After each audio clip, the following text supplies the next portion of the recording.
ทั้งหมด of ต่อ all บรรดาประเทศอิ unilateral สระ coercive measures ท่านประ against ธาน any sovereign ในปี state. 2014 นี้ Madam สปป President, ได้รับเกียรติเป็ the น Lao ประธานอา PDR เซียน has ค the รั้งที่ honor to 3 assume the และได้ ASEAN กำหนด chairmanship in คำขวัญสำหรับ 2024 การ for the เป็นประ third ธานอาเซียน time คือ under the theme เพิ่มที่การเสริมจอด ASEAN และความเข้มแข็ง enhancing อาเซียน connectivity and resilience, แน่ใส่สางอาเซียน aiming at ให้มีการเสริมจอด building และความเข้ม ASEAN แข็งหลายขึ้น to be a more โดยผ่าน connected การจัดตั้งปฏิบัติ and บรร resilient ดาบริษัท community ของอาเซียน through ใน the ปี implementation 2024 และบรรดาขอริเริ่มต่าง 2024 ASEAN ๆคำขวัญดังกล่าว priorities มันสอดคล้องกับน and โยบาย initiatives. ของสปปลาว The theme ใน is การหัน reflective ประ of เท the ศ Lao จาก PDR's ประเทศ national บริษัท policy เด่น and ติดกับ objective ทะเล to turn itself ให้กลายเป็นประเทศ from being เชื่อ a มจอด landlocked ของผังพื้น country to ทั้ง a สอดคล้อง regional กับเป้าหมาย connectivity ร่วม hub. ของอาเซียน The ใน theme การ is สร้าง also อา in เซียน line with ให้เป็น ASEAN's ภาค common พื้น goal ที่มี of การ building เสริม a โยง more และเสริมจอด connected, มีความเข้มแข็ง integrated, and เพื่อสามารถ resilient ทับมือกับสิ่ง region ท้าทาย that ต่า is ง able to ๆอย่างมี respond ประสิทธิภาพ effectively ทั้ง and สอด timely to the คล้อง emerging กับ challenges การพัฒนาของผักพืชในโลก amidst the regional ที่ and กำลัง global สืบต่อประเสริฐกับ complex สิ่งท้าทาย and rapidly ความยุ่งยาก changing หลายอย่าง landscapes, และมีการ thereby ผันแปร contributing อย่างไวว่าง to และ the สลับ global ซับซ้อน common cause. ทั้งเป็นการประกอบส่วนเขาในภารกิจร่วมของหมู่คณะญาติสากลในการปกปักรักษา of maintaining สันติภาพ peace เสถียรภาพและความมั่นคงก็คือการพัฒนาที่ยืนยงในภาคพื้นและในโลกสิ่งสำคัญปีนี้อาเซียนกำลังซุ้มใส่สารแผนยุทธศาสตร์ในระดับก็คือวิสัยทัศน์ของสังคมอาเซียน 2045 ในใจสางอาเซียนเป็นประชาคมที่มีความเข้มแข็งมีนวัตกรรมคล่องแคล่วและถือเอาส้นเป็นใจกลางก็คือการจัดตั้งปฏิบัติวาระแห่งการพัฒนาแบบยืนยงของการสร้างสรรค์นอกจากนี้อาเซียนจะสืบต่อเร่งรัดกระบวนการเพื่อรับข้องเอาติมอร์เลสเตเขาเป็นสมาชิกสมบูรณ์ของอาเซียนในอนาคตอันไกลสำหรับประธานเมียนมา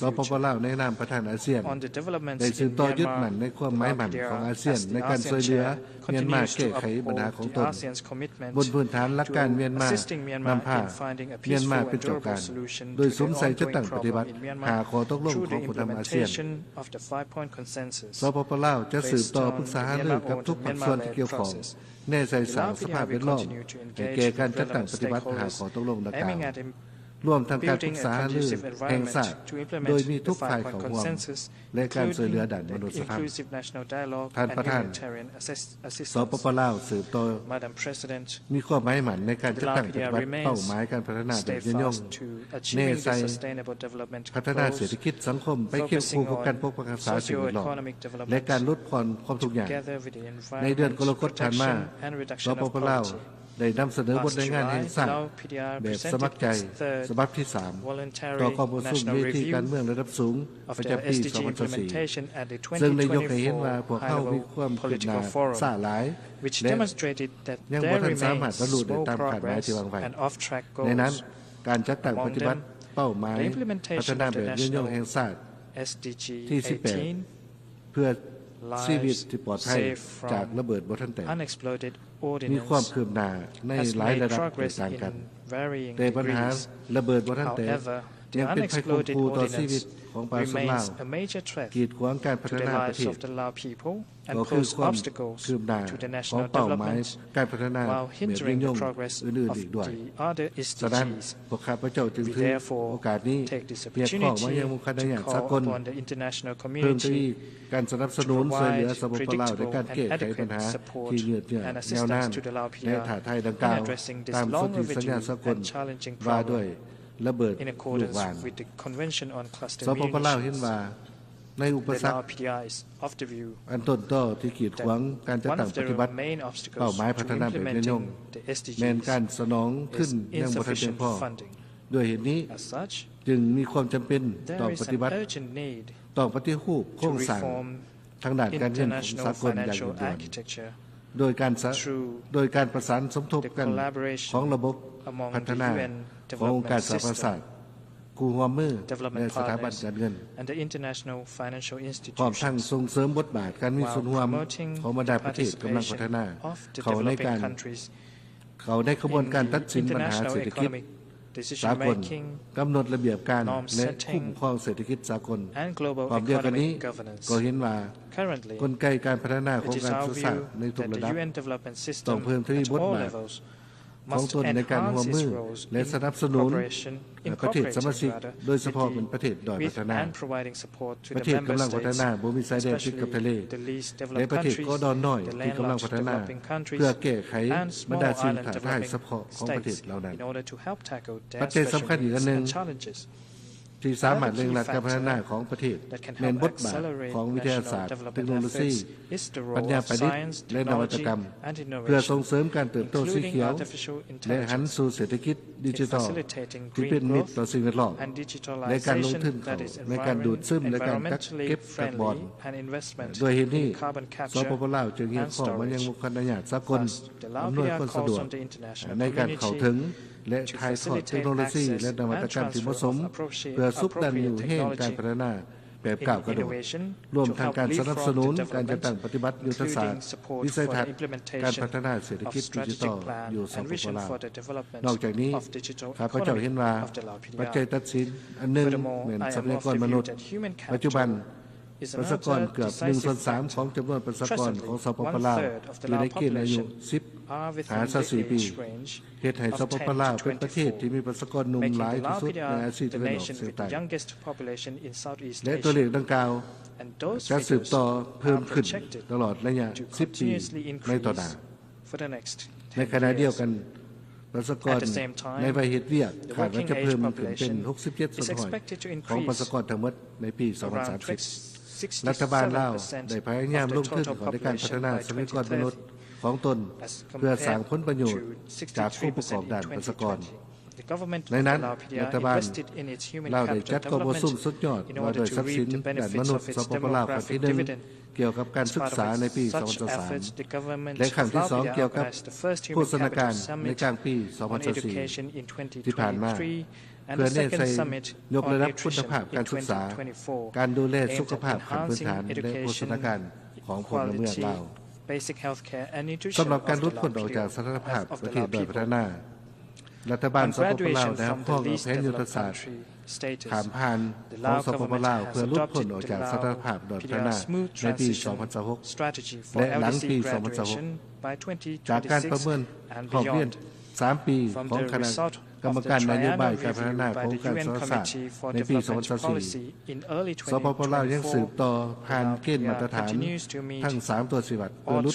ผลออกจากสถานภาพโดยพัฒนาในปี 2026 แต่ในสภาพปัจจุบันพวกข้าพเจ้าเห็นว่ายังมีความจำเป็นต้องได้สืบต่อสูงสุดกำลังแห่งและความพยายามของตนประเสริฐกับสิ่งท้าทายจากภายนอกและแก้ไขปัญหาความยุ่งยากด้านเศรษฐกิจการเงินอยู่ภายในประเทศและภัยทางธรรมชาติรวมทั้งภัยน้ำท่วมที่เกิดขึ้นในปัจจุบันและก็สืบต่อความมือกับองค์การสหประชาชาติและบรรดาผู้พัฒนาเพื่อให้สปป.ลาวสามารถผ่านทางอุปสรรคต่างๆและสืบต่อพัฒนาประเทศในจังหวะที่ดีเพื่อลดผลออกจากสถานภาพประเทศโดยพัฒนาได้อย่างลงเรียนมีคุณภาพและยืนยงท่านประธานข้าพเจ้าขอถือโอกาสนี้แสดงความสมเสยต่อผลสำเร็จของประชุมสุดยอดว่าโดยอนาคตซึ่งเห็นได้กันย้ำขึ้นความหมายมั่นอันแห่งกล้าของบรรดาผู้นำโลกเพื่อสนับสนุนต่อการร่วมมือหลายฝ่ายการปกปักรักษาสันติภาพ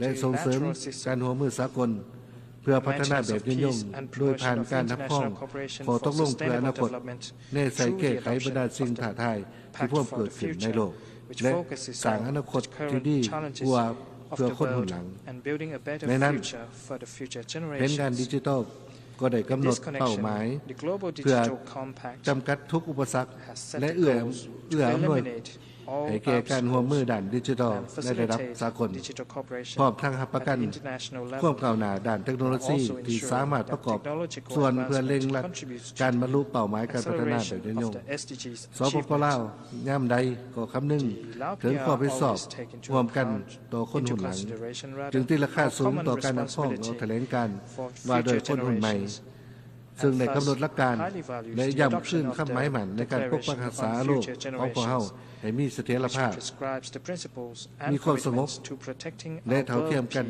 ในการเข้าถึงการบริการด้านสังคมข้อมูลข่าวสารนวัตกรรมใหม่แก้ไขผลกระทบจากการเปลี่ยนแปลงของดินฟ้าอากาศและอื่นซึ่งทั้งหมดเหล่านั้นจะช่วยให้การปกปักรักษาโลกของพวกเราให้มีความยืนยงและให้คนรุ่นหลังได้สืบต่อส้มใส่ทรัพยากรธรรมชาติในอนาคตถึงว่าสปป.ลาวจะเป็นประเทศที่บ่ปล่อยมลพิษในปริมาณที่ปล่อยมลพิษในปริมาณน้อยที่สุดในโลกแต่พวกข้าพเจ้าได้รับผลกระทบให้แห้งจากการเปลี่ยนแปลงของดินฟ้าอากาศและภัยธรรมชาติก็คือกับหลายประเทศสปป.ลาวจึงได้รับข้อยุทธศาสตร์ว่าด้วยการเปลี่ยนแปลงดินฟ้าอากาศและยืนยันคำมั่นหมายประกอบส่วนเขาในความพยายามของสากลในการแก้ไขปัญหาการเปลี่ยนแปลงของดินฟ้าอากาศข้าพเจ้าขอถือโอกาสนี้แสดงความสมเสยต่อผลสำเร็จของประชุมระดับสูงว่าด้วยการแก้ไขให้คุ้มครู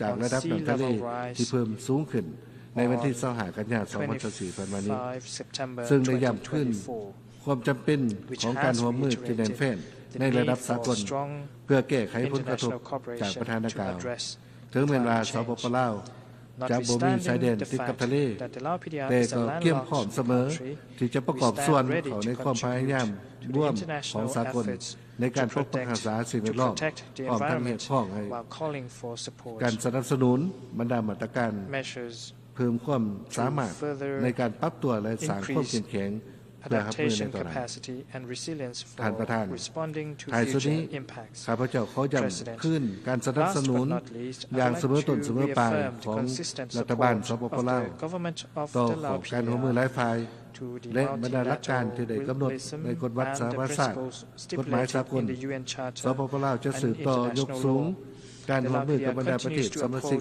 ของการสหประชาชาติและบรรดาประเทศในภาคพื้นเพื่อประกอบส่วนเขาในภารกิจปกป้องรักษาสันติภาพความมั่นคงก็คือส่งเสริมความวัฒนถาวรของบรรดาประชาชาติในโลกรวมทั้งการสืบต่อผ่านพาบรรดาสิ่งท้าทายในปัจจุบันเพื่อสามารถบรรลุเป้าหมายการพัฒนาแบบยั่งยืนเพื่อสร้างเงื่อนไขเอื้ออำนวยสำหรับอนาคตที่สดใสของคนหุ่นปัจจุบันและคนรุ่นใหม่ขอขอบใจ of the current and new generations. I thank you. On behalf of the Assembly, I wish to thank the Prime Minister of the Lao People's Democratic Republic.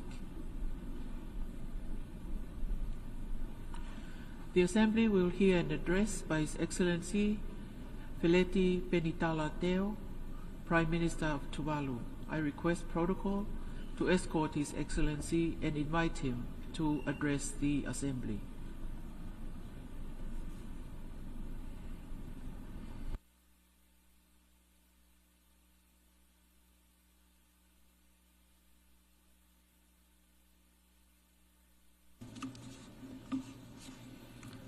Excellencies, Madam President, I am humbled and indeed honored to stand before you today at this August Assembly for the first time as the Prime Minister of Tuvalu. I bring to the General Assembly and the related high-level summitaries the best wishes of my people and the government of Tuvalu. I take this opportunity to congratulate His Excellency President Philemon Yang for assuming the role of the President for the 79th United Nations General Assembly. Tuvalu wishes you a very successful presidency. I also take this opportunity to congratulate the outgoing President, His Excellency Dennis Francis, for a job well done and for his exceptional leadership during his presidency. Madam President, I applaud President Yang's insightful vision for this session, namely leaving no one behind, acting together for the advancement of peace, sustainable development, and human dignity for present and future generations. The theme challenges us to work in unison to advance peace and security, sustainable development, and human dignity. Considering how off track the progress of the SDG, it is a timely and pragmatic call. We must therefore advance in unity as a family of nations. However, it is imperative to recognize the inherent disparity in our respective developmental capacities. The LDCs and the SIDS, trailing on the lower end of the global economic scale, face persistent and significant financial challenges in their developmental efforts. For Tuvalu, a purely import-oriented economy, our economic fragility is further compounded by poor natural endowment, geographical isolation from major markets, and environmental vulnerability to climatic crisis. Madam President, your vision to promote human dignity at this critical moment is highly commendable.